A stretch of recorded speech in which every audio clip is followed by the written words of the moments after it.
بسم اللہ الرحمن الرحیم. ناظرین، آپ یوٹیوب چینل دیکھ رہے ہیں. میں اقبال سبحانی. اس وقت میں چند موضوعات پر آپ سے بات کرنا چاہتا ہوں، جس میں سر فہرست امریکی صدر ڈونلڈ ٹرمپ پر قاتلانہ حملے کے حوالے سے ابھی بات کروں گا، اور اس کے ساتھ ساتھ عمران خان اور بشرا بی بی کی عدت کیس کے اندر رہائی اور پھر گرفتاری، اور اس کے علاوہ پوری کی پوری نون لیگ کیسے سپریم کورٹ کے فل بنچ کو تنقید کا نشانہ بنا رہی ہے، اور اس کے علاوہ خاور مانیکا کا جو کردار ہے ایک مسلم معاشرے کے اندر، اس کے اوپر بھی بات کرنا چاہتا ہوں. خواتین و حضرات، آج ڈونلڈ ٹرمپ کے اوپر قاتلانہ حملہ ہوا اور وہ بال بچے. آج وہ پینسلوینیا میں ایک تقریب سے خطاب کر رہے تھے کہ جہاں ان پر قاتلانہ حملہ ہوا، اور قتل کرنے والا جو شخص ہے وہ ایک نوجوان لڑکا تھا جو قریب ہی کسی عمارت کے اوپر کھڑا ہوا تھا، اور عینی جو شاہد ہے اس نے بتایا کہ میں نے اس شخص کو رینگتے ہوئے چھت کے اوپر دیکھا کہ وہ کیسے 3-4 منٹ تک کہنے لگے وہ وہاں رہا اور رینگتا ہوا وہ اپنی پوزیشن بنا رہا تھا، مگر جب میں نے پولیس والوں کو کہا تو پولیس والوں نے بھی نظر انداز کیا. اس کی وجہ یہ ہے کہ شاید وہاں پر تصور ہی نہیں تھا کوئی اس قسم کی کارروائی ہونے کا، یا ڈونلڈ ٹرمپ کے سیکیورٹی تو خیر بہت ہوتی ہے، مگر شاید ان کو یہ اندازہ نہیں تھا کہ اس قسم کا کچھ واقعہ بھی ہو سکتا ہے. بڑی میں سمجھتا ہوں کہ خوش قسمتی ہے ڈونلڈ ٹرمپ کی کہ جو اس حادثے میں بال بچے ہیں. اگر ایک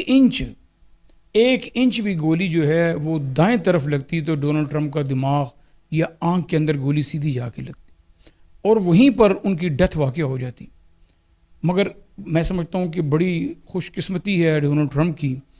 کہ جو گولی ان کے کان کو چھوتی ہوئی نکل گئی اور کان زخمی بھی کیا، باقاعدہ کان پر گولی لگی. اسی لیے میں کہتا ہوں کہ اگر 1 انچ بھی اس طرف گولی ہوتی تو ڈونلڈ ٹرمپ کا آج دنیا سے ختم ہو چکا ہوتا. اگر آپ کو یاد ہو تو اسی طرح عمران خان کے اوپر بھی حملہ ہوا. آج پوری دنیا ڈونلڈ ٹرمپ پر قاتلانہ حملے کی مذمت کر رہی ہے. ہمارے ملک کے صدر آصف علی زرداری، وزیر اعظم اور بھی ذمہ داران جو ہیں وہ آفیشیلی سرکاری طور کے اوپر اس حملے کی بھرپور بڑی شدید مذمت کرتے ہیں اور کر رہے ہیں. مگر دیکھیے کہ جب ہمارے اپنے ہی ملک کے سابق وزیر اعظم عمران خان پر جب یہ حملہ ہوا تو کیسے نظریں چرائی گئیں، کیسے ہیلے بہانے بنائے گئے، کیسے بار بار یہ کہا جاتا رہا کہ یہ جو حملہ ہے یہ ساری ملی بھگت سے ہوا ہے، یہ پری پلانڈ ہے، یہ منصوبہ بنایا گیا ہے، یہ عمران خان نے خود ہی سب کچھ ترتیب دیا ہے. پھر یہ بھی کہا گیا کہ گولی نہیں لگی لیکن عمران خان جھوٹ بول رہے ہیں، جبکہ 4 سے 6 گولیاں بتائی جا رہی کہ عمران خان کی ٹانگوں کے اوپر لگیں، مگر کوئی اس بات کی تصدیق کرنے کے لیے تیار نہیں. حکومت میں بیٹھے ہوئے لوگ اسے سازش قرار دیتے ہیں اور اسے یکسر نظر انداز اور ریجیکٹ کرتے ہیں. یہ حال ہو چکا ہے پاکستان کا اور پاکستان کی اس ٹیم کا کہ بد نصیبی سے کہ جس کے قبضے میں، جس کے پاس اس وقت پاکستان کی حکومت کا سارا نظام ہے، اور وہ اس وقت پاکستانی عوام پر حکومت نہیں ظلم کیے بیٹھے ہیں. انہوں نے عمران خان کو یکسر نظر انداز کیا کہ ایسا کوئی حملہ نہیں ہوا، بلکہ عمران خان جو ہے وہ جھوٹ بول رہا ہے. اور پھر اب دیکھیں کہ نیشنل ٹیلی ویژن کے اوپر بیٹھ کر نون لیگ کے جو وزراء ہیں، نون لیگ کے جو ذمہ داران ہیں، وہ نیشنل ٹی وی پر بیٹھ کے کہتے تھے کہ یہ سارا جھوٹ ہے، یہ عمران خان نے ویسی پٹیاں باندھی ہوئی ہیں، کوئی چوٹ نہیں لگی، کوئی کچھ نہیں ہوا، کوئی گولی نہیں لگی. اور اس ملک کی بد نصیبی دیکھیں کہ عمران خان نے سرکاری اسپتال جانے کی بجائے شوکت خانم جانے کو ہی غنیمت جانا، حالانکہ شوکت خانم سرکاری اسپتال کی بنسبت کافی دور تھا. مگر یہ سوچتے ہوئے کہ جو لوگ مجھ پر یہاں حملہ کر سکتے ہیں، جب میں کسی سرکاری اسپتال میں جاؤں گا تو کیا بعید ہے کہ وہ مجھ پر وہاں بھی حملہ نہ کریں. اسی بات کو نون لیگ نے بہانہ بنایا اور کہنے لگے کہ جو قریب اسپتال تھا وہاں وہ کیوں نہیں گیا اور شوکت خانم میں کیوں گیا؟ اب ان کو کون سمجھائے، ان کی کھوپڑی میں یہ باتیں کون ڈالے؟ مگر جنہوں نے تنقید کرنی ہوتی ہے، برا بھلا کہنا ہوتا ہے، وہ تو ظاہر اپنی ڈیوٹی سمجھ کے اس کو نبھاتے ہیں. جیسا کہ میں اکثر اپنے ویلاگ میں کہتا ہوں کہ ان لوگوں کو کوئی ضرورت، کوئی فکر نہیں ہے عوام کی، ان کو کوئی ڈر خوف نہیں ہے عوام کا. اچھا، ابھی کل کی خبر ہے کہ ٹی ایل پی نے ایک مرتبہ پھر دھرنا دے دیا. ٹی ایل پی جو ہے انہوں نے پہلے مارچ کیا مری روڈ کے اوپر، فیض آباد تک انہوں نے مارچ کیا اور فیض آباد پہنچ کر وہ وہاں بیٹھ گئے. اب وہاں پہنچ کر انہوں نے 3 مطالبات حکومت سے کیے کہ جب تک ہمارے یہ 3 مطالبات مانے نہیں جاتے ہم یہاں سے اٹھنے کا نام نہیں لیں گے. اچھا، اب وہ 3 مطالبات ہیں کیا؟ وہ 3 مطالبات ہیں کہ فلسطین کی مدد کی جائے، نمبر 1، اسرائیلی مصنوعات کا بائیکاٹ کیا جائے اور اسرائیل کو ایک دہشت گرد اسٹیٹ قرار دیا جائے. یہ ہیں وہ 3 مطالبات. شاید کوئی بھی ایسی حکومت نہیں ہے کہ جو ان مطالبات کو لے کر ایک دھرنے کو ختم کرنے کے لیے یہ ان کی بات مانے نہ. اب اگر اس میں حکومت کی نیت صاف ہے اور اس میں کوئی پیچھے اس کے کوئی مقاصد نہیں ہیں تو پھر تو حکومتی وزراء، حکومتی ٹیم بیٹھ کے ان کے ساتھ مذاکرات کر سکتی ہے کہ جی بالکل ٹھیک ہے، یہ 3 مطالبات آپ کے بڑے جائز مطالبات ہیں اور ہم ان کو ماننے کے لیے ہر سطح پر ہر وقت تیار بیٹھیں، اور یہ اسی وقت دھرنا ختم ہو جائے گا. حکومت ان مطالبات کو مان لے گی. مصنوعات کا بائیکاٹ تو ویسے بھی عوام کرتے رہتے ہیں اور فلسطین کی مدد تو ویسے بھی پاکستان کی عوام بھی کرتے ہیں، دنیا ساری کرتی ہے، پاکستانی عوام بھی کر رہی ہے. کسی حد تک حکومت بھی کچھ نہ کچھ ان کو مدد، امداد دوائیوں کی شکل میں، خوراک کی شکل میں پہنچاتی رہتی ہے. تیسرا مطالبہ جو ہے اسرائیل کو دہشت گرد اسٹیٹ قرار دینا، یہ ایک ایسا مطالبہ ہے کہ جہاں ہو سکتا ہے کہ حکومت پس و پیش سے کام لے، لہت و لال سے کام لے، اور میں سمجھتا ہوں کہ اگر ایسا کر بھی دیا جائے تو کوئی اتنی بڑی بات بھی نہیں ہے، کیونکہ اس وقت پوری دنیا جو ہے وہ بیشتر دنیا کے جو ممالک ہیں وہ اسرائیل کو بدترین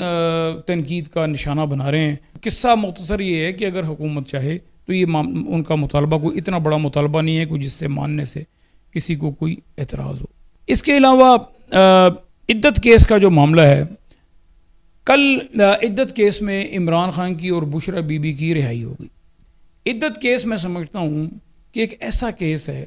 کہ شاید 1400 سال کی تاریخ میں کبھی کسی نے اس قسم کا کیس کا سامنا نہیں کیا ہوگا، نہ کسی نے اتنی جرت کی ہوگی کہ وہ دین کے معاملات کے اندر، اسلام کے معاملات کے اندر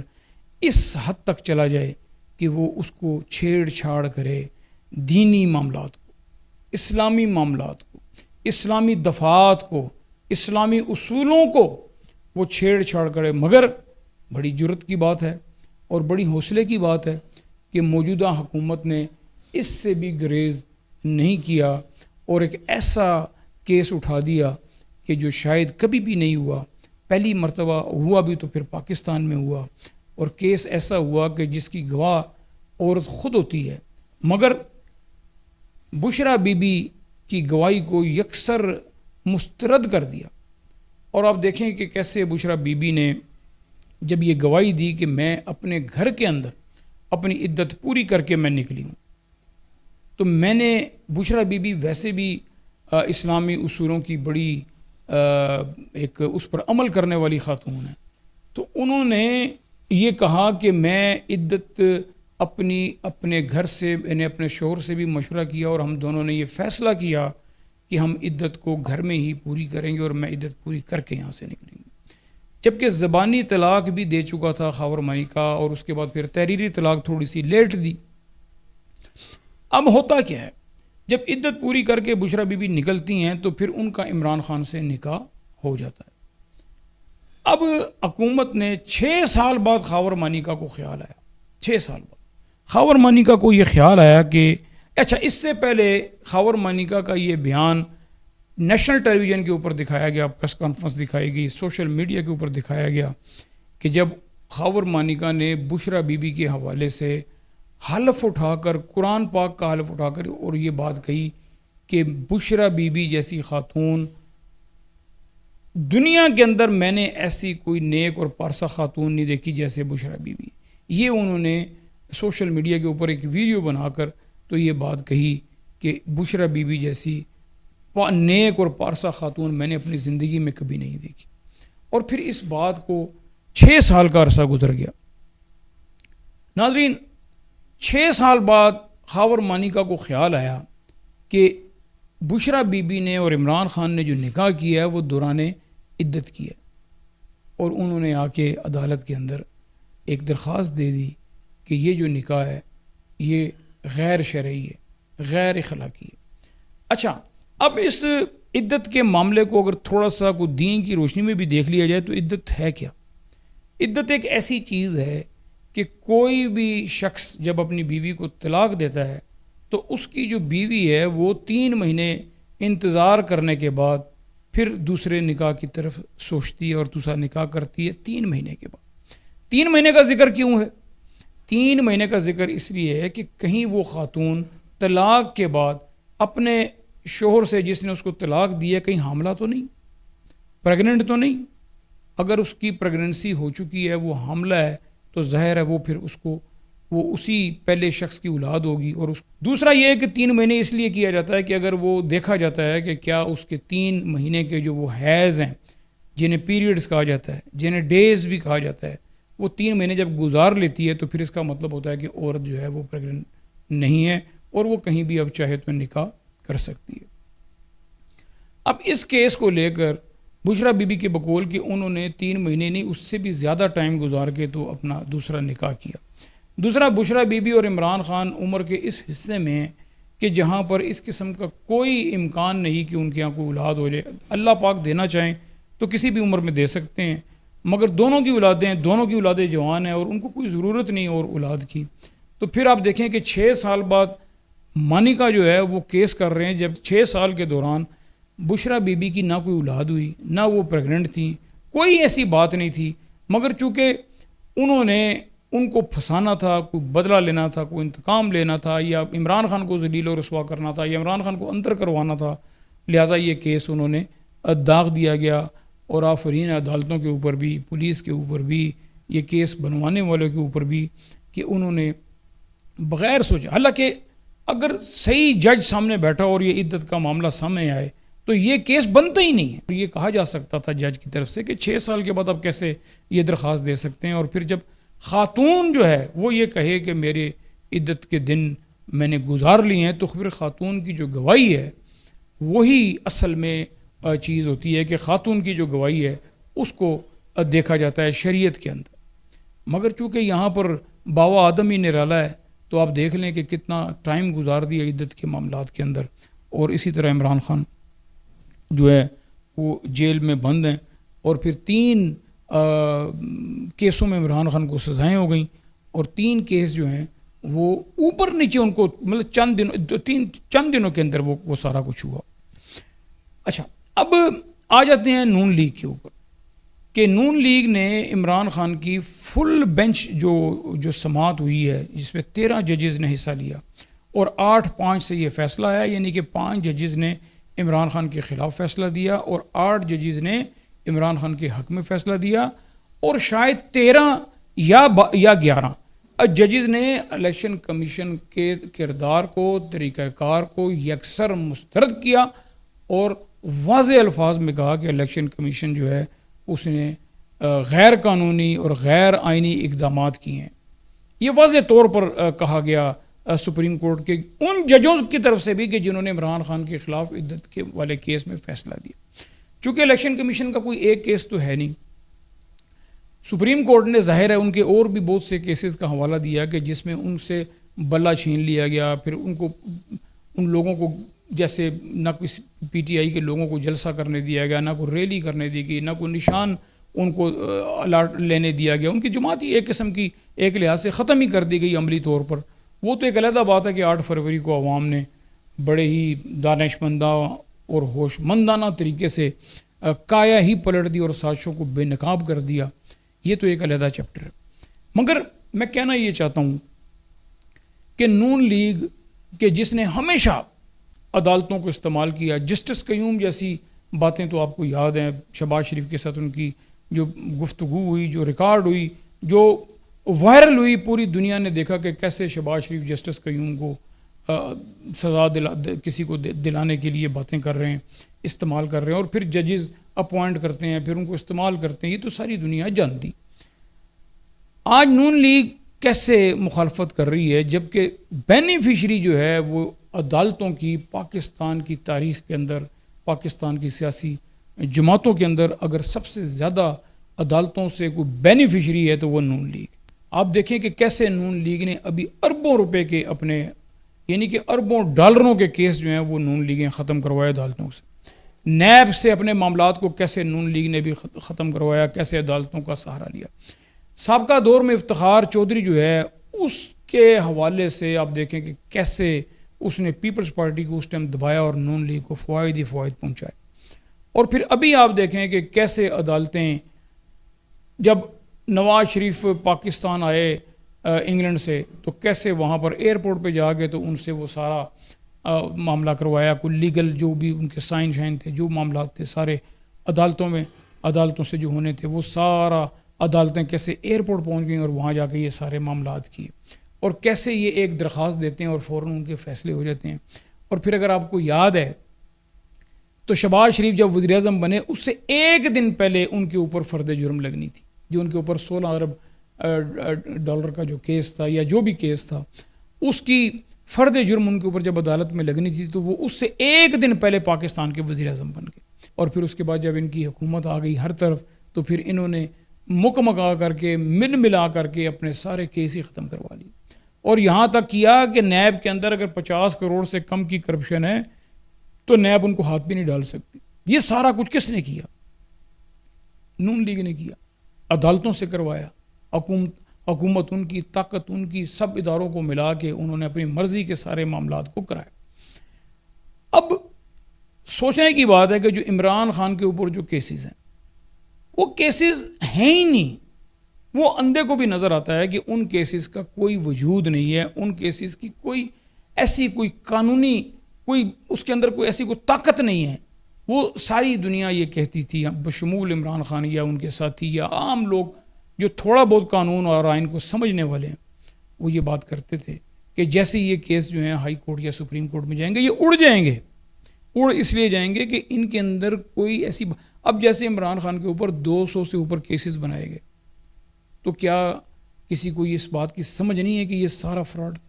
یہ سارے 2 نمبر کیس بنائے تھے، عمران خان کو پھنسانے کے لیے بنائے. عمران خان جیل میں اور اس کے اوپر کیس بن رہے ہیں کہ عمران خان نے زمان پارک میں یہ کر دیا، عمران خان نے زمان پارک میں وہ کر دیا، یہ سارا کچھ جو کرتے رہے.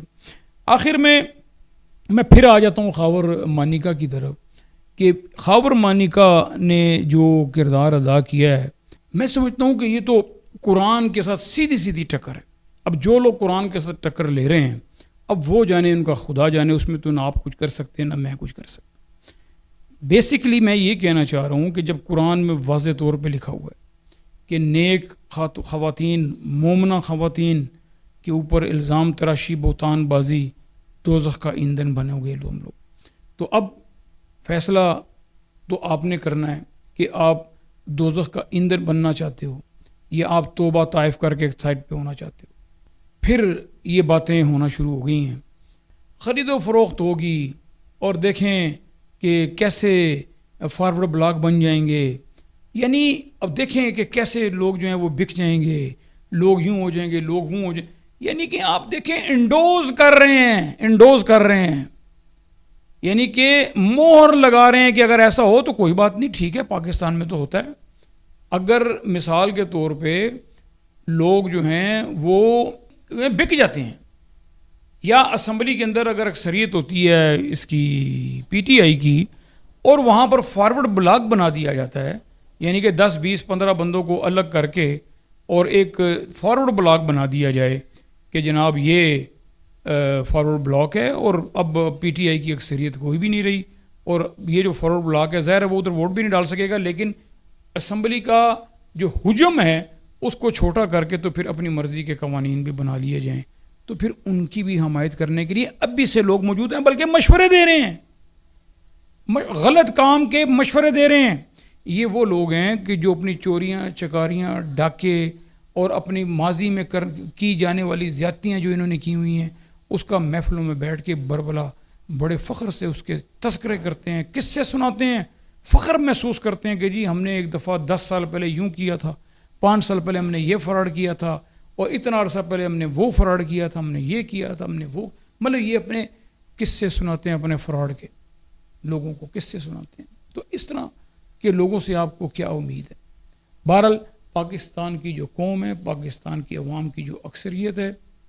وہ آج بھی حق کے اوپر کھڑی ہے، آج بھی عمران خان کے ساتھ کھڑی ہے۔ یہ لگا لیں جتنا زور یہ لگا سکتے ہیں، یہ کر لیں جو یہ کرنا چاہتے ہیں، مگر انجام وہی ہوگا انشاءاللہ کہ عمران خان سرخرو ہوگا، پاکستان کی عوام سرخرو ہوگی، اور ایک دن آئے گا کہ جب عمران خان عوام کے درمیان ہوگا، اور پھر اس کے بعد چل سو چل ہے۔ پھر جب عمران خان حکومت میں آ جائے گا فیئر اینڈ فری الیکشن کے ذریعے، تو پھر اس کے بعد پاکستان ترقی کیوں نہیں کرے گا؟ اگر آپ کو یاد ہو تو کیسے عمران خان کے دور میں عمران خان رابطے میں تھا عوام کے ساتھ، کنیکشن تھا، ہر دوسرے تیسرے دن عمران خان ٹی وی پر آ کر لوگوں سے باتیں کرتا تھا، لوگوں کو مسائل سے آگاہ کرتا تھا، لوگوں کے ان کے حل سے آگاہ کرتا تھا، اور بتاتا رہتا تھا کہ اگر آپ کو یاد ہو جب وہ کہتا تھا کہ تھوڑا صبر کریں، میں کر رہا ہوں، اور وہ کر رہا تھا۔ کیوں؟ اس کے دور میں ترقی کی جو شرح تھی وہ 6% تک پہنچ چکی تھی۔ اس کے دور میں خزانے کے اندر 18 ارب ڈالر پڑے ہوئے تھے، یہ اس کے دور میں تھا۔ اس کے دور میں لوگوں کا علاج فری ہو رہا تھا۔ ایک لمبی تفصیل ہے، میں اس میں نہیں جانا چاہتا، مگر یہ جو آج جو کچھ ہو رہا ہے، اور 2-2.5 سال کے بعد بھی آج بھی یہ عمران خان اور اس کی حکومت پہ الزام لگاتے ہیں کہ جی ان کی پالیسیوں کی وجہ سے یہ سارا کچھ ہوا، اور پھر محفلوں میں بیٹھ کے جب بات کرتے ہیں کہتے ہیں جی تباہ کر دیا عمران خان نے ملک کو، بیڑا غرق کر دیا انہوں نے 3 سال میں۔ جب آپ ان سے پوچھیں کہ کیا کیا تو کوئی جواب نہیں ہوتا، جب آپ مزید پوچھیں تو آپ سے لڑنا شروع ہو جائیں گے، جھگڑنا شروع ہو جائیں گے۔ اتنے بدبخت لوگ ہیں کہ جیسے اپنے ہی دشمن بنے ہوئے ہیں، خود اپنے ملک میں خود ہی ولن بنے ہوئے ہیں، یعنی کہ ملک وہ جو یعنی کہ اس بات کے اوپر ہی خوش ہیں کہ ہماری حکومت ہے، ہماری حکومت کیا کر رہی ہے اس کی پرواہ نہیں ہے، صرف اس بات سے ہی خوش ہیں کہ جی ہماری حکومت ہے، بس ہمارا نام ہے جی، بس ٹھیک ہے جی، ہم تھانوں میں جاتے ہیں، ہماری پھوں پھاں ہوتی ہے، ہم کچہری چلے جائیں، ہم ٹی ایم میں چلے جائیں، ہم مختلف سرکاری دفتروں میں جائیں تو ہماری بات سنی جاتی ہے جی، ہمیں بڑی عزت ملتی ہے جی۔ ملک کا کیا حال ہو رہا ہے؟ کارخانے پھر سے بند ہو رہے ہیں، فیکٹریاں پھر سے تباہ ہو رہی ہیں، پھر کسانوں کا کیا حال کر دیا گیا ہے۔ اور آپ دیکھیں کہ ڈیزل کے معاملات کے اندر آپ دیکھ لیں، ٹیکسوں کے معاملات کو آپ دیکھ لیں، کسانوں کے معاملات کو آپ دیکھ لیں، کوئی شعبہ زندگی آپ مجھے دکھا دیں کہ جو ترقی کر رہا ہو۔ ادارے بچانے کے لیے جو لوگ آئے تھے، ادارے بیچنے کے اوپر لگے ہوئے ہیں، ادارے گروی رکھوانے پہ لگے ہوئے ہیں، تو یہ حال ہے ان کا۔ بس اللہ سے دعا ہے کہ اللہ، اب دیکھیں کہ کیسے لاکھوں کی تعداد میں لوگ پاکستان چھوڑنا چاہتے ہیں۔ پہلے تو کبھی ایسا نہیں ہوا، لوگ پہلے بھی جاتے تھے، لیکن وہ چند ایک مخصوص طبقہ تھا کہ جو جانا چاہتا تھا، جو کچھ کمائی کرنا چاہتا تھا، کچھ کرنا چاہتا تھا، لیکن لوگ اپنے ملک میں، ٹھیک ہے ہر وقت بہت اچھا ماحول تو کبھی بھی نہیں ہوتا تھا، لیکن گزارے ہوتے تھے، لوگ چل رہے تھے، گلے شکوے کرتے تھے، حکومت کا اس کے ساتھ رونا دھونا بھی کرتے رہتے تھے، مگر اپنے ملک میں ہی رہتے تھے۔ آج کیا حالت ہو چکی ہے؟ کہا جاتا ہے کہ پچھلے 2 سال میں 35 لاکھ لوگ پاکستان چھوڑ چکے ہیں، اور اگر ان کو ویزے مل جائیں جو یہاں موجود ہیں تو شاید کوئی بھی اس ملک میں نہ رہے چند لوگوں کے علاوہ۔ تو یہ صورت حال ہے ہمارے ملک کی۔ بس دعا کریں گے کہ اللہ پاک ہمارے ملک کے اوپر اپنا فضل کرم کرے، اپنی عنایت کرے، اپنا رحم کرے اس ملک کے اوپر۔ یہ ملک ہے تو ہم ہیں، اس ملک کی بقا اور سالمیت ہم سے ہے۔ ہم اس ملک میں رہ کے خوشحالی بھی دیکھ سکتے ہیں، ترقی بھی دیکھ سکتے ہیں، امن بھی دیکھ سکتے ہیں، سکون بھی دے سکتے ہیں۔ یہ تبھی ہوگا کہ جب اس ملک کے اندر اس عوام کا کوئی نمائندہ کہ جس کو عوام کی کوئی فکر ہو، کوئی عوام کا کوئی درد ہو، جس کو کوئی لالچ نہ ہو، جس کو کوئی طمع نہ ہو، جس نے کوئی جائیدادیں نہ بنانی ہو، جس نے باہر کوئی پیسہ نہ بھیجنا ہو، افسوس سے کہنا پڑتا ہے کہ آج اس کے بارے میں کیسے کیسے الزام لگاتے ہیں، کیسے کیسے جاہل لوگ ہیں۔ کہتے ہیں کہ وہ جیل میں بیٹھ کے منتیں کر رہا ہے، ہاتھ جوڑ رہا ہے اور معافیاں مانگ رہا ہے کہ جی مجھے معاف کر دو، مجھے یہاں سے نکال دو۔ اب دیکھیں کہ کوئی ضمیر بھی ان کو ملامت نہیں کرتا۔ کہتے ہیں جی کہ عمران خان جو ہے، اور میں ایک اور آپ کو بات بتاؤں، اگر عمران خان انشاءاللہ ہوگا، اگر عمران خان سرخرو ہو کر نکلا تو اس کی پاپولیرٹی تو اس ٹائم شاید کوئی تاریخ کے پتہ نہیں کون سے حصے میں جا رہی ہے، اس کا تو خیر بلندیوں میں جا رہی ہے، اس کا کیا ذکر کریں گے۔ انہوں نے پھر پتہ کیا کہنا ہے، انہوں نے کہنا ہے کہ یہ سارا ملی بھگت کر کے اس کو مشہور کرایا گیا۔ آپ ان سے جیت ہی نہیں سکتے، آپ ان سے بحث ہی نہیں کر سکتے۔ یہ ایسے لوگ، میں نے ایک شخص کو کچھ دن پہلے کہا، وہ مجھ سے بحث کر رہا تھا، نہ میری بات سن رہا تھا، سانس اس کا پھولا ہوا تھا، پانی بھی اس کو پلایا، نہ میری بات سن رہا تھا، نہ اپنی بات سمجھا سکتا تھا، نہ میرا کوئی سوال لینا چاہ رہا تھا، مگر وہ اپنی ایک بے ربط قسم کی گفتگو جو ہے جذبات میں آ کے کرتا جا رہا تھا۔ میں نے اس سے کہا بھی وہ دیکھو وہ سامنے شخص کیا کہہ رہا ہے۔ اس نے کہا کیا کہہ رہا ہے؟ میں نے کہا وہ کہہ رہا ہے کہ دو جاہل باتیں کر رہے ہیں۔ تو انہوں نے کہا میں جاہل ہوں؟ میں نے کہا نہیں میں بھی ہوں۔ بہرحال میں اسے ہاتھ ملا کے وہاں سے اٹھ گیا۔ بس ایسے لوگوں کے لیے دعائی ہو سکتی ہے ہدایت کی، کہ اللہ ان کو ہدایت دے۔ اب تک اتنا ہی، اپنا خیال رکھیے گا، چینل کو سبسکرائب کرنا نہ بھولیے گا۔ اللہ آپ کا حامی و ناصر۔